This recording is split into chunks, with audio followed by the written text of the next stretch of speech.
तो हम अब एक एकदम नए वैरायटी के क्वेश्चन करने जा रहे हैं।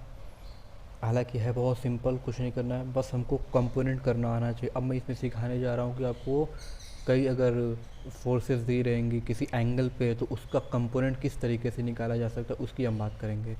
तो जैसे कि हॉरिजॉन्टल से 30 डिग्री एंगल पे ये हमको कोई फोर्स एफ दे रखी है। अब हमको इसका कंपोनेंट करना है, क्योंकि ये हमको पता तो है नहीं कि ये हॉरिजॉन्टल में है कि वर्टिकल है, ये तो दोनों के बीच में है।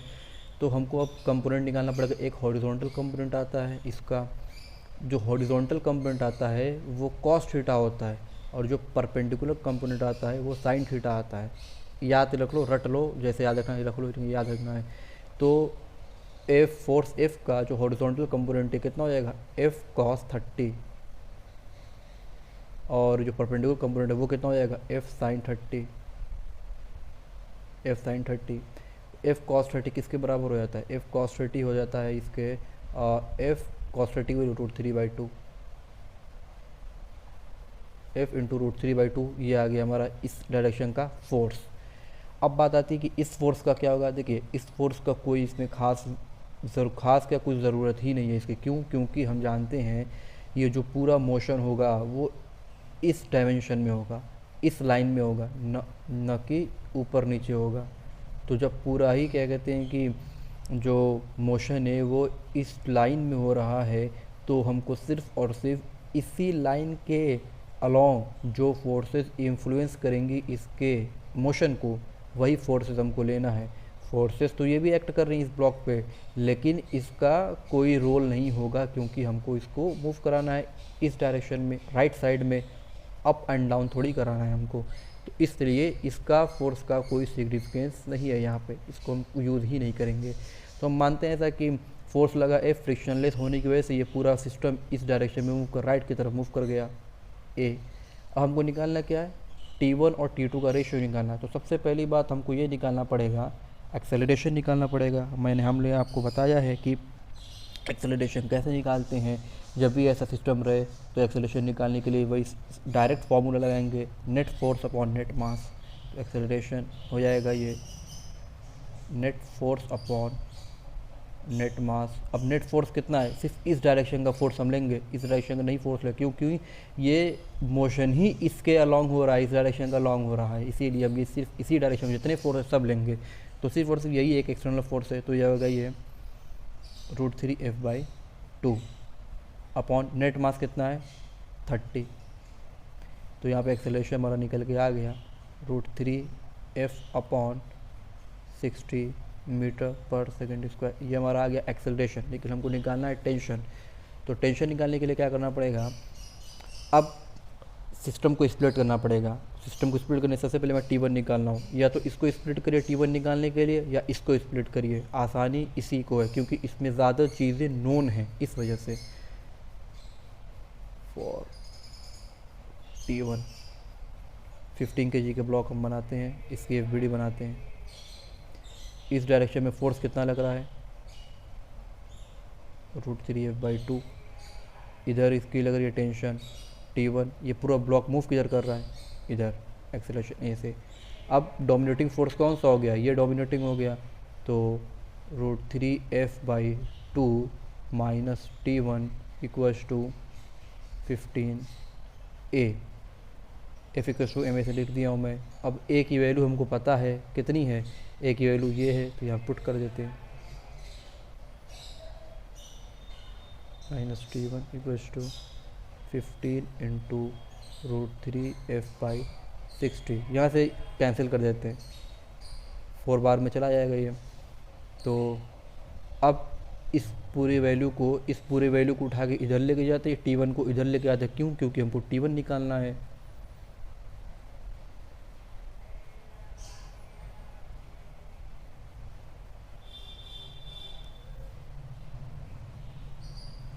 अब यहाँ से T1 हमारा निकल जाएगा,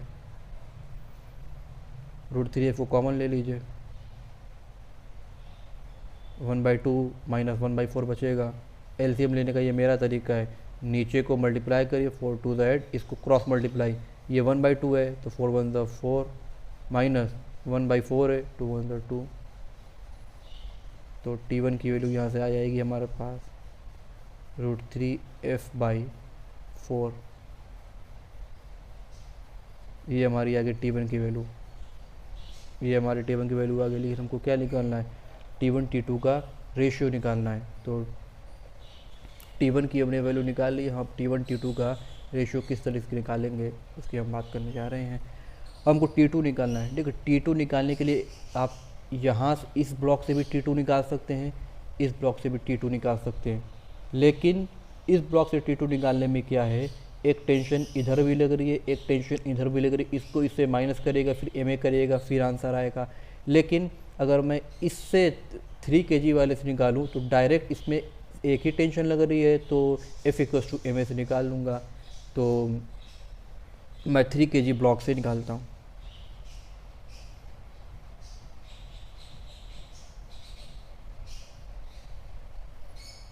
मैं भी 12 kg ब्लॉक से भी निकाल लूँगा, नहीं तो आप लोग कंफ्यूज हो सकते हैं। तो 3 kg ब्लॉक से इसमें सिर्फ एक ही टेंशन T1 T2 लग रही है, मोशन इधर हो रहा है।